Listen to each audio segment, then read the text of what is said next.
सफल होते हैं। दूर करने का दावा करता है। या तो बाबा बन जाओ या पॉडकास्टर, मालामाल हो जाओगे, या पॉडकास्टर बन जाओ और बाबाओं को बुलाओ। अभी कहीं किसी पॉडकास्टर ने करा जिसमें बता रहे थे क्या होगा अगर शरीर में 2 आत्माएं घुस जाएं।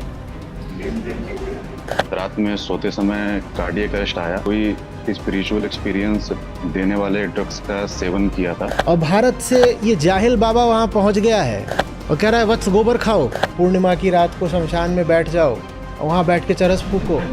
100 औरतें एक साथ बैठ गई हैं, उनको भूत चढ़ा हुआ वैसे ऐसे वही देखने के लिए खासकर पैकेज लेकर के आते हैं भारत। उससे हमारा जीडीपी बढ़ रहा है। आधों को लगता है कि मैं उनका हाथ देख सकता हूँ। जानते नहीं हो हिप रीडिंग भी होती है। अरे अभी गूगल कर लो, पता नहीं कमाल का बाबा होगा। इसका तो मैं फैन हो गया। प्रणाम आचार्य जी, मेरा नाम विपुल तिवारी है। मैं रीवा मध्य प्रदेश से हूँ। मेरा एक सबसे करीबी मित्र था, उसकी उम्र 28 साल थी। वो भी एक हॉस्पिटल में डॉक्टर था। उसको रात में सोते समय कार्डियक अरेस्ट आया और उसकी मृत्यु हो गई। वहाँ जाके पता चला तो उसने कोई स्पिरिचुअल एक्सपीरियंस देने वाले ड्रग्स का सेवन किया था और अब वो नहीं रहा। हम दोनों आचार्य जी सैनिक स्कूल रीवा मध्य प्रदेश से साथ में पढ़ाई किए। फिर कोटा में तैयारी करने के बाद वो MBBS करके डॉक्टर बना और मैं भी IIT BHU से PhD कर रहा हूँ। हम दोनों को शुरू से आध्यात्मिक मार्ग में चलना है ऐसा हम लोग सोचते थे और यही सब पढ़ते और डिस्कस करते थे। और इसी में खोजते खोजते कोई किताब मिली उसको जिसमें ये सब बताया गया था कि ब्रेन के अलग अलग सेक्शंस होते हैं, जिसमें मतलब वो खुलते हैं तो एनलाइटनमेंट होता है। और उसमें कंपेयर करके भी बताया गया था कि हठ योग में 5x की स्पीड रहती है, ज्ञान योग में 10x की स्पीड रहती है, भक्ति योग में 15x की स्पीड रहती है। और जो इस बुक में योग बताया जा रहा है इसमें मैक्सिमम स्पीड है एनलाइटनमेंट के लिए। इस वजह से उसका विश्वास और बढ़ गया। और आजकल यूट्यूब और सोशल मीडिया पे ऐसे बहुत सारे पॉडकास्टर, इन्फ्लुएंसर और गुरु भी हैं जो ऐसे स्पिरिचुअल एक्सपीरियंस देने वाले ड्रग्स के बारे में बताते हैं। आचार्य जी, आज भारत के हर छोटे से लेकर बड़े कॉलेज में ये नशे करने वालों की संख्या 30 से 40% है और वो किसी न किसी नशे की गिरफ्त हैं। और उसमें काफी सारा प्रतिशत उन लोग का भी है जो स्पिरिचुअल एक्सपीरियंस के लिए भी नशे कर रहे हैं। और मैंने खुद 6-7 राज्यों में पढ़ाई की है तो मैंने खुद भी ये देखा है आचार्य जी। तो आचार्य जी, क्या नशे का कोई आध्यात्मिक कोण हो सकता है? सारा अध्यात्म होश में आने के लिए होता है।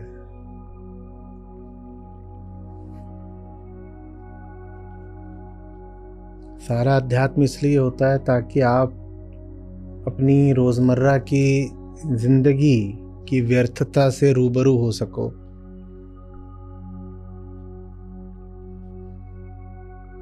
ऐसा कौन सा नशा करोगे कि तुम्हें चीजें बेहतर दिखाई देने लगे, साफ दिखाई देने लगे। कोई बहुत दूर की लंबी चौड़ी बात करने की ज़रूरत नहीं है। नशा करके गाड़ी तक तो चला नहीं पाओगे, सड़क तक साफ नहीं दिखाई देगी, तो ज़िंदगी कैसे साफ दिखाई देगी। हम कहते हैं facts are the door to truth.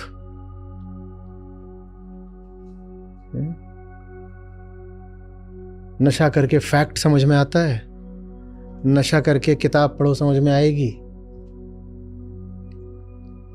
कोई डॉक्टर नशा करके बैठा हो, उससे सर्जरी करवाओगे? फ्लाइट में चढ़ रहे हो, पता चल जाए कि वो अंदर पायलट कुछ सूंघ रहा है, चढ़ोगे क्या? आध्यात्मिक सत्य छोड़ दो। जो साधारण जीवन के भौतिक तथ्य हैं वही नहीं दिखाई पड़ते। हम तो वो लोग हैं ना जिनसे सीधी प्रकट सच्चाई भी छुपी रहती है। हमारी आंखों पर तो वैसे ही पर्दे पड़े रहते हैं। नशा करके कौन सा पर्दा हट जाएगा ये बता दो ना। कौन सा पर्दा हट जाना है? लेकिन ये एक बहुत लंबी परंपरा रही है साइकेडेलिक एक्सपीरियंसेस की।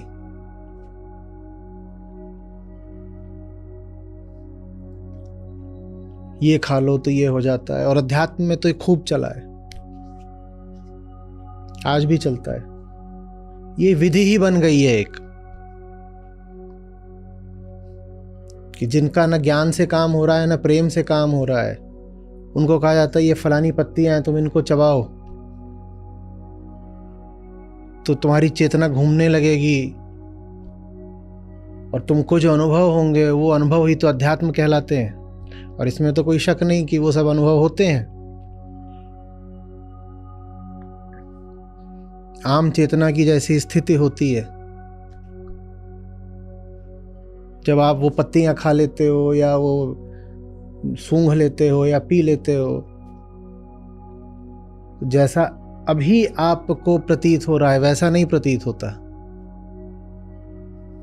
ठीक, जिन लोगों ने कभी कुछ करा नहीं उनको समझना मुश्किल हो रहा होगा। उनको समझना मुश्किल हो रहा होगा तो उन्हें नींद का तो अनुभव हुआ है ना, नींद का हुआ है। बहुत निंदासे होते हो तो कैसा लगता है, सर घूम रहा है, समझ में नहीं आ रहा, ये सब होता है ना। या कई बार होता है कि कच्ची नींद में ही किसी ने जगा दिया, 3 घंटे ही सोए जगा दिया, तो 2-3 मिनट तक कैसा रहता है सर। कोई आपसे कुछ बोल रहा है और ठीक ठीक समझ में नहीं आता। समझ लीजिए लगभग यही नशे की स्थिति होती है। ऊपर नीचे बहुत अलग अलग तरीके के होते हैं, उस किसी में कुछ किसी में कुछ, लेकिन मोटे तौर पे यही होता है कि जैसे आप होश में होते हो वैसे आप नशे में नहीं होते। ऐसे डगमग डगमग, देखा नहीं शराबी ऐसे ऐसे चलता है, उसके देखे वही है, सीधी रेखा। अब अगर आपकी साधारण चेतना की ये स्थिति है और इसमें दुख है, तो तर्क ये दिया जाता है कि आपको इससे हटा दिया ना, तो देखो दुख थोड़ी देर के लिए हट गया ना। साहब दुख तो तब भी हट सकता है ना जब आप जिस तल पर थे आपको उससे भी नीचे गिरा दिया जाए। सारा दुख हट जाता है उसका जिसको बेहोश कर दो। आदमी बहुत दुखी है, उसको सुला दो, दुख बचता है क्या उतनी देर के लिए? नशा यही काम करता है, आपको सुला देता है, तो थोड़ी देर के लिए ऐसा एहसास होता है जैसे दुख बचा नहीं। और फिर कोई गुरु आकर के दावा कर सकता है कि देखा मेरी बताई हुई बूटी से तुम्हारा दुख दूर हो गया ना, और आपको उसके दावे पर यकीन भी हो जाएगा, क्योंकि थोड़ी देर के लिए ही सही, लेकिन जो चेतना की सामान्य दुखद स्थिति है आप उससे मुक्त हो पाए। पर ये कौन सी मुक्ति है कि सो जाओगे फिर आंख खुलेगी फिर से दुख वापस आ जाएगा? ये कौन सी मुक्ति है कि जो समय लगा सकते थे मुक्ति में वो समय नशे में और चरस में खराब हो गया? पहली बात तो जितना दुख था जब नशा उतरेगा तो सारा वापस लौट आएगा। दूसरी बात, इस प्रयोग में तुमने समय, ऊर्जा, धन, संसाधन भी तो लगा दिया ना, वो तो नहीं लौट के आएंगे। ये कौन सी मुक्ति है? लेकिन ये एक बहुत स्थापित बात है। विदेशों में कई कल्ट तो ऐसे हैं जहां आप अध्यात्म की बात कर ही नहीं सकते ड्रग्स के बिना। वहां आप कहो कि आई एम इनटू स्पिरिचुअलिटी, तो इसका मतलब ही यही होगा कि आई एम इनटू सब्सटेंस। बहुत सारे ऐसे, और वो अलग अलग अपनी पहचानें रखते हैं इस आधार पर कि यहां पर क्या सब्सटेंस, सब्सटेंस माने जो मादक पदार्थ है, यहां पर कौन सा सब्सटेंस होता है, और इनसे अलग वो दूसरे वाले में क्या होता है। और इनके सबके नाम होते हैं, बड़े इनके विचित्र नाम होते हैं। CF2, मुझे लगा कार्बन के फ्लोराइड की बात हो रही है। कार्बन का तो ऐसा बन नहीं सकता, ये कैसा है? पता चला ये कुछ नहीं है, ये नशा है जो ब्राजील में आजकल बहुत चल रहा है। उन लोगों ने कोई खास जड़ी निर्मित करी है। हम भारत में जड़ी बोलेंगे, वहाँ केमिकल कहलाएगा। अब वो उसको बैठते हैं और कहते हैं कि ये हमारा कल्ट है।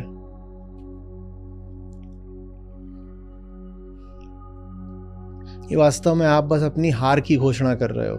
आप कह रहे हो मैं चेतना के इस तल पर हूं, ऊपर उठने की तो मेरी हिम्मत नहीं, और इस तल पर दुख है तो चलो मैं नीचे ही गिर जाता हूं,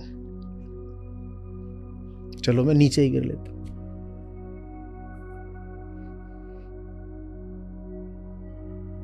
नीचे गिर के क्या मिलेगा? फिर से वहां आ जाओगे वापस। काश कि ऐसा हो पाता कि आप लगातार बेहोश रह सकते, कर सकते हो ऐसा। लगातार बेहोश नहीं रहोगे ना।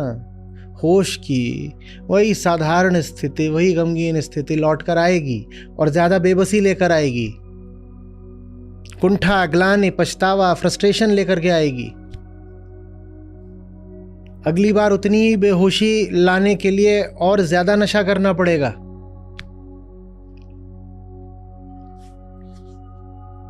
और कितना भी कर लो, होश तो फिर भी वापस आएगा, और होश वापस आएगा तो दुख वापस आएगा।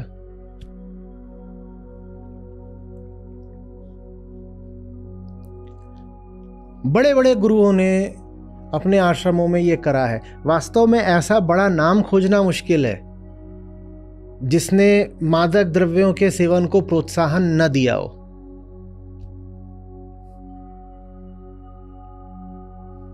उसको एक लेजिटिमेट रास्ता माना गया है कि हाँ, कई मार्ग होते हैं जिसमें से एक मार्ग ये भी मार्ग है, तुम ये करो।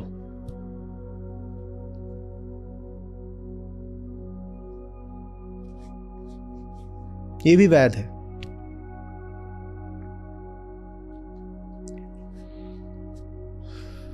ये सब कुछ नहीं होता है कि फलाने मार्ग में आपकी गति 5x रहेगी, 10x रहेगी, फिर भक्ति में 15x रहेगी, ज्ञान में 20x रहेगी। ये कैसी बातें हो रही हैं? अध्यात्म का मतलब होता है अपने ही झूठ को पकड़ना। ये कहीं पहुंचने की दौड़ है क्या कि वहां तक जाना है? दिल्ली से बंबई तो कितनी गति से जा सकते हो? कहां जाना है? भीतर जो खुराफात चल रही है, खुद को ही जो बुद्धू बना रखा है, उसको देखने के अलावा कुछ भी नहीं होता है अध्यात्म।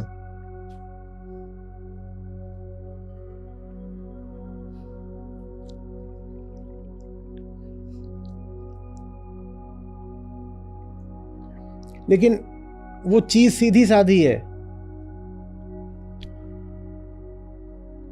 पर प्रभावी है, इफेक्टिव है, अपना काम कर देती है। और यही समस्या है।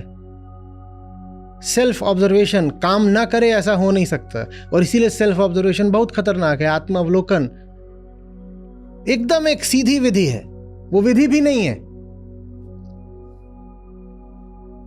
और वो काम करके रहेगी। और यही समस्या है, वो काम कर जाती है तो हम उस एक चीज की जगह पता नहीं क्या क्या और चीजें करने को तैयार रहते हैं।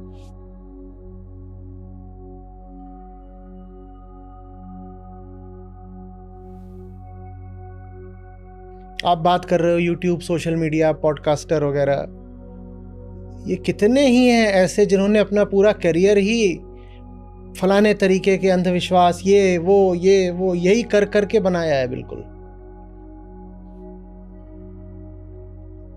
और करियर नहीं बन सकता अगर आप सीधे बस ये बोल दो, look at yourself, face the mirror. और अध्यात्म इसके अलावा कुछ नहीं है। आप लोगों को बड़ा अजीब लगता है ना जब मैं बोलता हूं फेस द मिरर, इसके अलावा कोई आध्यात्मिक विधि होती नहीं। और आपको बड़ा अच्छा लगता है जब दुनिया भर की ऊटपटांग बातें बताई जाती हैं। पूर्णिमा की रात को शमशान में बैठ जाओ, ताजा ताजा मरी एक जवान लड़की की चिता के बगल में, वहां बैठ के चरस फूको, तत्काल मोक्ष मिलेगा, तुम्हें ही नहीं उस लड़की को भी। जोड़े में स्वर्ग पहुंचोगे, क्योंकि मुक्ति माने तो स्वर्ग ही होता है ना। और बड़ा ऐसा लगेगा गजब, बोलो इसका थंबनेल भी कैसा रंगीन होगा।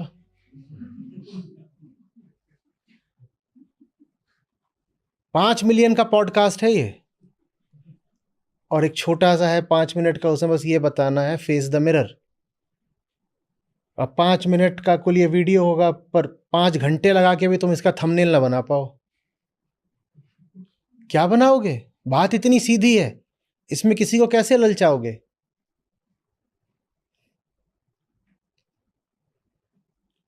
और यही आपके थंबनेल पर एक जलती हुई चिता है, एक हसीन लड़की है, धुआं फूंकता हुआ एक जवान बैठा हुआ है वहां पर, और जो इंटरव्यूअर महोदय हैं उन्होंने खास ऐसा चेहरा बना रखा है।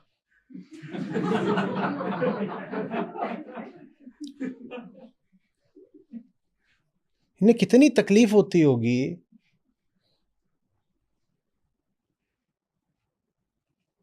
फोटो ही खिंचवाने में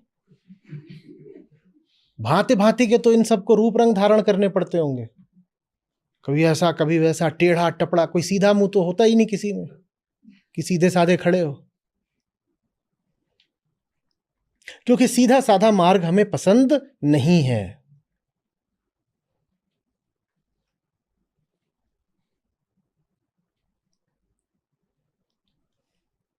आप अभी ये अति दुखद घटना बता रहे हो, और ये हुई है एक बिल्कुल अति शिक्षित जवान व्यक्ति के साथ। आपने 28 वर्ष की उम्र बताई है ना, और डॉक्टर थे ये बताया ना। और ऐसी एक घटना अभी हाथरस में हुई है, वो बच्चा था और उसके ही प्रिंसिपल ने उसकी बलि दे दी। इन सब चीजों के लिए ये पिछले कुछ सालों में जो ऑनलाइन अंधविश्वास का बाजार फैला है, इसको जिम्मेदार क्यों नहीं ठहराया जाना चाहिए? हत्या का मुकदमा इन सब पर भी क्यों नहीं चलना चाहिए?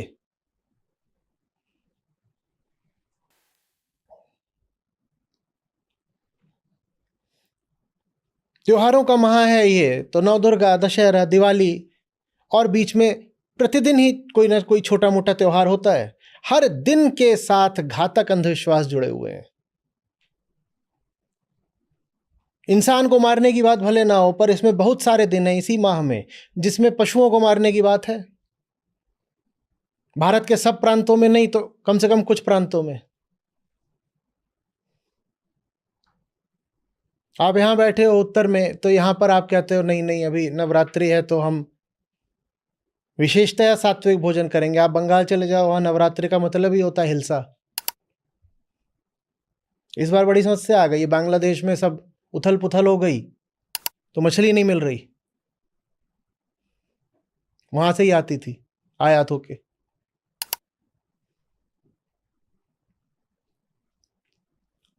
पद्मा नदी के हिलसा।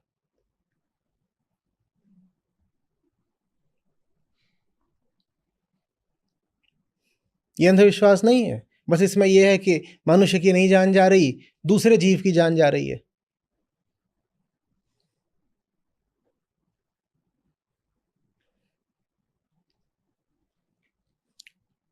बिहार में एक जगह है बांका करके, वहां पर 20,000 जीवों की बलि दी जाती है नवदुर्गा के दौरान।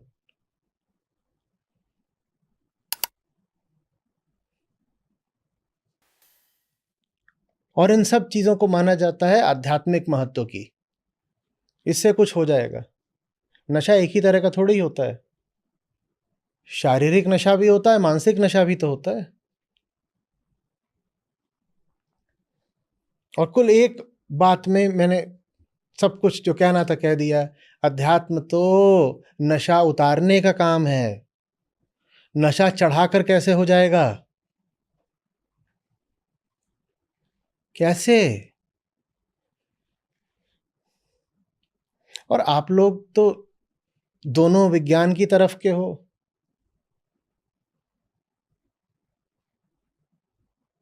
विज्ञान तो प्रयोग पर चलता है, और प्रयोग का मतलब है कि एक बार दो बार जिस चीज को देख लिया, पता है कि वही चीज अपने आप को दोहराएगी।